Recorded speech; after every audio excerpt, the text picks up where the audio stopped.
SpaceX just confirmed a move they have never attempted with this generation of Starship. The next flight is now expected to attempt catching the booster with the tower's mechanical arms instead of dropping it in the ocean. But that's not the only thing changing. To make the catch possible, the entire launch schedule has to shift earlier in the day, which means Starbase now needs to rotate into position at a completely different time, and the launch itself could happen in a matter of days. So what exactly needs to go right for SpaceX to pull this off? And why now, after everything that just happened? Here's what's actually changing for the next Starship flight. Let's start with the situation SpaceX is actually in right now. 2 weeks ago, this booster was floating in the ocean, damaged, off course, nowhere near its target. By most standards in the rocket industry, that counts as a failure. And yet, instead of pulling back, SpaceX just told the world they're going straight to the hardest version of this landing. Not a repeat attempt, not a simplified version. The full tower catch on the very next flight. That's the part that should stop you. In almost every other industry, a near miss leads to caution. A car company that had a braking failure doesn't roll out a faster car next. An airline that had an engine issue doesn't schedule a longer flight the following week. So why is SpaceX doing the opposite? Why does a crash landing seem to be speeding up their timeline instead of slowing it down? To understand that, you have to go back to what actually went wrong, because the answer isn't as simple as the booster failed. It's more specific than that. And once you see the specific failure, the decision to attempt a catch next time actually starts to make sense. The ice problem, explained simply. Before this booster ever left the ground, there was a problem on the pad. During the first launch attempt, the engines lit, and then, within seconds, they shut back down. To the untrained eye, that looks like nothing happened. In reality, 4 engines failed to ignite properly, and the vehicle came dangerously close to a catastrophic failure right there on the launch mount. The cause traced back to something almost mundane: water ice forming inside the engine hardware. Ice sounds harmless, it's just frozen water. But inside a rocket engine running on cryogenic propellant, ice behaves less like a snowflake and more like a piece of gravel dropped into a watch.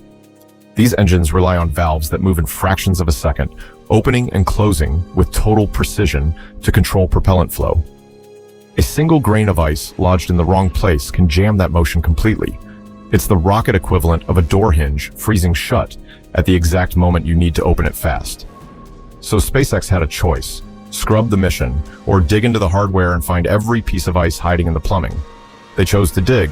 Engines were swapped, systems were rechecked. A week later, they tried again. This part usually gets skipped over, and it shouldn't be, because everything that happens next only makes sense once you understand how well this second attempt actually went. The ascent was clean. The new cameras captured the stage separation in more detail than any previous flight. And for the first time, SpaceX used a more conservative engine ignition sequence during that separation. That might sound like a small adjustment, but think about what's physically happening at that moment. A massive booster and a spacecraft still connected, both moving at several times the speed of sound, and the engines igniting on the upper stage are pushing directly against the lower stage beneath it. If that push happens unevenly, it can knock the whole stack off its path in a fraction of a second. Getting that sequence right is what separates a clean separation from a tumbling disaster. The booster performed its boost backflip exactly as designed, rotating itself to head back toward the coastline. Meanwhile, the ship itself continued on toward orbit without a single issue. It deployed its Starlink simulators right on schedule, timed almost perfectly with sunset, giving viewers a rare, illuminated view of the hardware in action. Then it did something no Starship had done before. It relit its engine in space for roughly 14 seconds, the longest in-orbit engine burn this vehicle has ever attempted. That's not a cosmetic milestone. That relight capability is exactly what future missions, including deep space maneuvers, will depend on. Then came re-entry, and the ship nailed it. It came down almost exactly on target, tracked by recovery buoys and a drone hovering just off the impact zone, close enough that in some footage, the rocket's exhaust plume nearly reaches the drone itself. So here's the twist worth sitting with.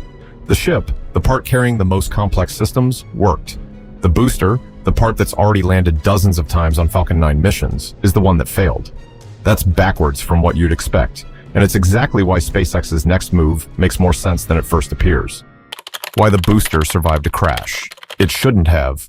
During its landing sequence, the booster ran into trouble reigniting all of its engines. Instead of a controlled touchdown, it came down hard. Hitting the ocean at speeds telemetry suggests were close to 100 miles an hour, roughly the difference between stepping off a curb and being hit by a car on the highway. The forces involved at that speed, on a structure never designed to survive water impact, should have torn the vehicle apart on contact. It didn't.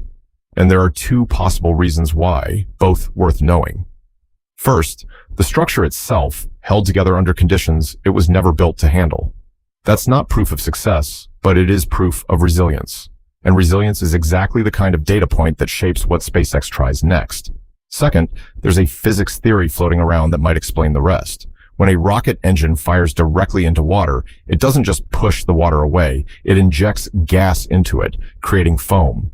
That foam lowers the water's density and reduces its viscosity, briefly making it behave more like a cushion than a solid surface.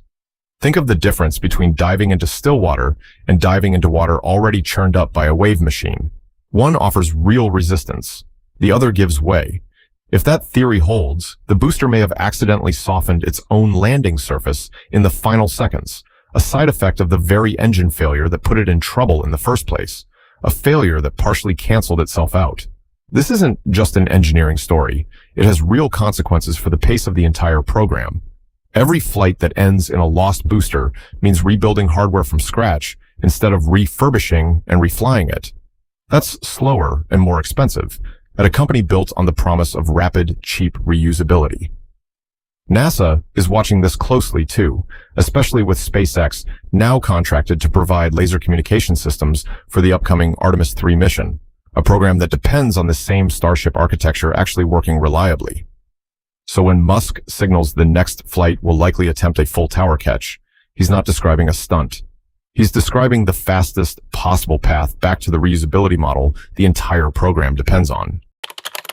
What a tower catch actually requires. This is where it gets genuinely difficult, and where most explanations stop short of the real complexity involved. Landing in the ocean, even a rough landing, only requires the vehicle to survive impact. Catching a booster with the tower requires something far more precise. The vehicle has to descend, slow itself using its engines, and align itself within a tight margin, close enough for two mechanical arms extending from the launch tower to physically grab it out of the air. Picture trying to catch a falling telephone pole with a pair of tongs, except the pole weighs hundreds of tons, is still producing thrust, and has only seconds to get its position exactly right before the arms close. That's why the timing of this next flight is shifting. To attempt a catch, the booster's return trajectory has to line up with the tower's position, which means the launch now needs to happen earlier in the day, so Starbase is in the correct orientation by the time the booster comes home. It sounds like a scheduling detail. It's actually a geometry problem involving the rotation of the Earth, the trajectory of the vehicle, and the physical location of the catch tower, all needing to align within a narrow window. If the engine relight issue that caused the ocean impact hasn't been fully solved, does SpaceX really want that same uncertainty happening feet away from an active launch tower with people and expensive ground infrastructure nearby? Or does the move toward a catch attempt mean they've already found the root cause and fixed it? There's real tension here. A tower catch carries far higher stakes than an ocean landing. Get it wrong over water, and you lose a booster. Get it wrong near the tower, and the consequences reach the hardware and the launch site itself. That's the entire risk calculation behind this decision. And yet, everything Musk has said so far suggests confidence, not caution, which raises the real question. Is that confidence built on solid telemetry from this flight? Something specific that gave engineers the answer they needed? Or is it the same instinct that's carried this program through every previous failure, betting that speed will solve the problem faster than caution ever could? This isn't a distant someday plan. The next flight could happen within days, potentially as soon as August. An incredibly tight turnaround for a program moving straight from an ocean landing failure into its most demanding recovery attempt yet. If it works, it changes the cadence of the entire program.